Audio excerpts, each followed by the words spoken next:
एक हमारा चेला है चंगीलाल, हमारा एक चेला है चंगीलाल। चंगीलाल एकदम गंवार आदमी, गांव में रहता था। उसने अंग्रेजी के 4 शब्द सीख लिए, yes, no, very good, thank you. केवल 4, yes, no, very good, thank you. अब कोई भी मिले उसे लगे कि अंग्रेजी झाड़ने का अच्छा मौका है, कुछ भी हो, yes yes, no no no no no no no no no no, very good very good very good, thank you बोलता था। अच्छा, गांव के लोग उसे पढ़ा लिखा समझते थे। कई लोग कहते अरे यार बहुत अंग्रेजी अच्छी आती है आपको। उसे लगता था बारे हम अंग्रेजी बहुत बेटर हो गई। एक बार ट्रेन में गया, रेलगाड़ी में, मंदसौर से भोपाल।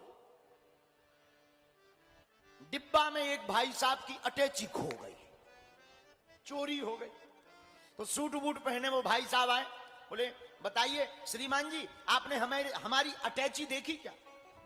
इसने सोचा अंग्रेजी बोलने का बढ़िया मौका है, तो ये अंग्रेजी तो बोलता था, मतलब पता नहीं था। उसने पूछा अटैची देखी क्या? इसने अंग्रेजी में कहा यस। तो जिनकी अटैची चोरी हुई थी उन्होंने कहा देखी है तो देओ, बताओ। बोले no no no no no no. तो उसने कहा कि यार बड़े बेकार आदमी हो, ऊपर से एक तो तुम अटैची चोरी करते हो, ऊपर से तुम मना करते हो, हम 4 थापाड़ा लगाएंगे, गाल लाल हो जाएगा। बोले very good very good very good very good. अब आदमी को बड़ा गुस्सा चढ़ा, उसने 4 झापड़ जोर से दिए, सच में गाल लाल हो गया। इन्होंने कहा थैंक यू तो कह ही दियो।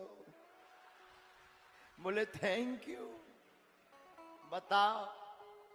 ऐसे भी कुछ पढ़े लिखे होते हैं जो पढ़ते तो हैं पर अर्थ समझ में नहीं आता। अर्थ समझ में आ जाए तो काम हो जाए। और हम भी वही कहना चाहते हैं कि बगल में प्रधानमंत्री बैठा हो पर उसके बारे में पता ना हो तो हम लोग फिर उसकी सम्मान नहीं जान पाते, उसकी महिमा नहीं जान पाते। उसी प्रकार हनुमान चालीसा है, अर्थ के भंडार से भरा पड़ा है। और जो हनुमान चालीसा के अर्थ को समझ जाता वो फिर हनुमान जी से ही अर्थ काम मोक्ष प्राप्त कर पाता है।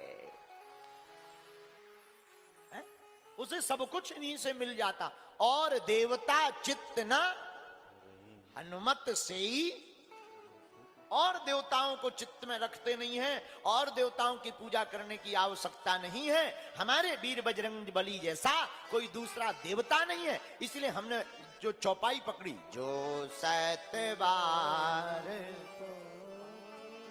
पाठ कर कोई, जो 7 बार, अरे छूटा ही बंदी